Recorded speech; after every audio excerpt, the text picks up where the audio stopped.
Kami dari Politeknik Melaka akan menerangkan tentang kajian yang telah kami laksanakan, iaitu analisis voltan, arus minimum dan masa bagi menghidupkan 4G TG-LTE Wi-Fi router.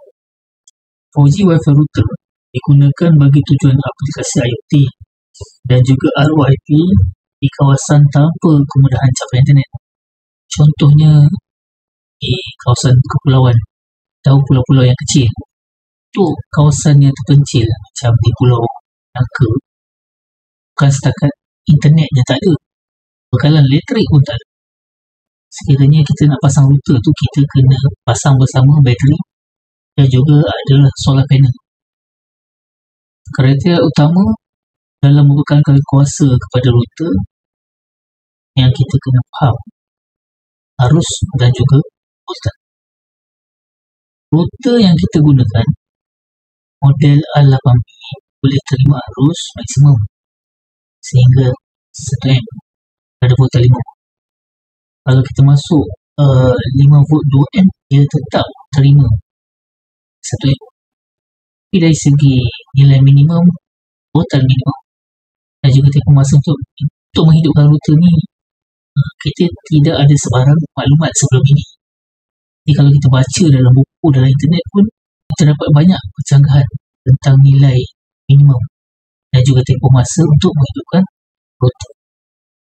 Apakah nilai arus serta nilai voltan minimum yang diperlukan untuk menghidupkan Wi-Fi router model R8B? So, yang kedua, berapakah tempoh masa yang diperlukan untuk menghidupkan router? Untuk kajian kami, kajian ini terhad menghidupkan router model R8B tanpa memasukkan sebarang SIM card dan tanpa menyambungkan dengan sebarang kabel. Kita sekadar dapatkan maklumat tentang arus minimum, voltan minimum, tempoh masa yang diperlukan untuk menghidupkan router. Dalam kajian ini terbagi kepada 2 eksperimen dengan tujuan bagi membuktikan nilai arus minimum, nilai voltan minimum yang diperlukan untuk menghidupkan router. Dan daripada nilai voltan minimum tadi tu, kita nak tengok tempoh masa yang diperlukan untuk menghidupkan router model R8B. Eksperimen 1, tujuan dia mengenal pasti nilai arus dan voltan yang diperlukan untuk menghidupkan router. Eksperimen 2 pula, kita nak kenal pasti kadar arus per masa berdasarkan voltan minimum yang diperolehi daripada eksperimen 1 itu tadi. Dalam menjayakan kajian analisis ini, kita menggunakan 4 jenis alat pengujian. Yang pertama, A itu adalah electronic energy meter jenis soket. Yang kedua, electronic energy meter jenis USB. Yang ketiga, DC to DC 5 amp step down power supply. Dan yang keempat, kita menggunakan digital multimeter. Kesemua alat pengujian ini kita telah calibrate dan nilai bacaan dia sama untuk keempat-empat alat pengujian. Pada bahagian hadapan router, dia ada 3 indikator untuk sistem, Wi-Fi dan 4G.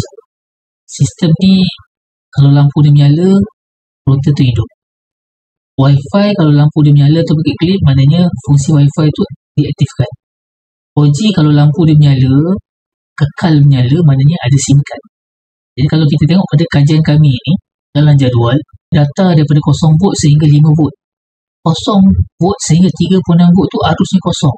Maknanya tak ada arus mengalir. Masuk saja 3.7 volt, arus yang kita kesan ialah 0.12 amp. Pada waktu ini, lampu sistem menyala dan lampu 4G menyala sekejap. Tapi untuk lampu Wi-Fi, nilai arus tu daripada 0 amp, dia naik ke 0.27, pergi ke 0.28 sekejap, lepas tu terus turun ke 0.14. Yang ini yang kita nak study ni, kita dah jumpa ada benda yang menarik nak study di sini. Apabila kita pergi pada 3.8 volt, nilai arusnya 0.14, 3.9, 0.13 amp, 4.0 volt, dia naik sikit kepada 0.14 amp, dan apabila kita suntik 5 volt DC, dia punya arus kekal 0.11 amp.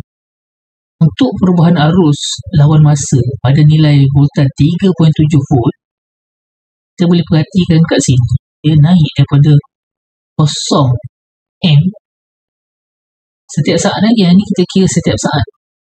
Dia akan naik paling tinggi 0.28, lepas tu dia mula turun, dan pada saat yang ke-66, 67 dia maintain 0.14 M. Maknanya arus minimum yang diperlukan untuk menghidupkan wifi router ialah 0.12 M, manakala nilai voltan minimum yang diperlukan untuk menghidupkan router ialah 3.7 volt. Masa yang diperlukan untuk menghidupkan wifi router ni ialah, kalau kita tengok kat sini, masa saat ke-13. Kerana router mengambil masa 13 saat untuk dihidupkan. Hasil kajian kita simpulkan dalam satu jadual seperti yang tertera. Untuk menghidupkan router model A8B, voltan minimum ialah 3.7 volt, arus minimum 0.12 M. Jadi, bila ni model router ni dapat dihidupkan? Pada saat yang ke-13. Lampu Wi-Fi pula menyala pada saat yang ke-27. Kerana voltan dia adalah, voltan minimum dia 3.7 volt, arus minimum dia adalah 0.27 M. Jadi bila waktu router ni akan stable? Pada saat yang ke-67. Yang voltan minimum dia ialah 3.7 volt dan arus 0.14 M. Kajian ini telah berjaya menyelesaikan kenyataan masalah bagi mendapatkan nilai arus minimum, voltan minimum dan masa yang diperlukan untuk menghidupkan router jenis A8B tanpa melibatkan sebarang pemasangan SIM card dan tanpa penyambungan kabel internet. Kesan daripada kajian ini, kita berjaya mengenal pasti arus minimum dan voltan minimum bagi melaksanakan projek IoT yang melibatkan penggunaan Wi-Fi router di kawasan terpencil atau jauh dari sumber bekalan elektrik. Tempoh masa yang diambil untuk menghidupkan router juga berjaya dikenal pasti, iaitu 3.7 volt. Kajian ini menjadi landasan kepada beberapa kajian pada masa akan datang. Antaranya, kita boleh study tentang kegagalan fungsi terhadap router. Sekiranya router itu tidak mengikuti spesifikasi yang ditetapkan. Dan kita juga boleh study tentang penggunaan kuasa bagi router apabila dipasang dengan SIM card dan juga kabel rangkaian internet. Kita juga boleh buat kajian tentang pengaruh penggunaan SIM card yang berbeza terhadap kesan arus dalam router.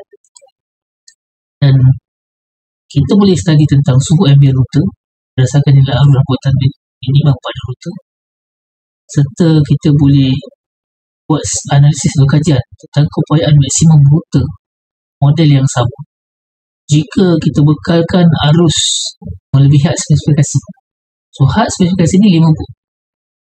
Kalau kita baca dalam buku, dalam internet, dalam manual sekalipun, kita tidak dibenarkan memasukkan voltan melebihi 5 volt. Pada masa akan datang, mungkin kita boleh study tentang tahap kegagalan operasi model A8B jika kita suntik voltan yang melebihi 5 volt. So, kita tak tahu adakah 51 volt terus gagal ataupun 52 akan gagal, so kita tak tahu. So, ini kajian yang kita akan study. Menariknya, kajian ini juga membantu proses penghasilan produk inovasi kami yang melibatkan capaian internet menggunakan CCTV, bateri solar, ROIP dan sensor. Kali ini kami sedang berinovasi dengan Pejabat Perikanan Melaka di Pulau Nangka. Sekian, terima kasih.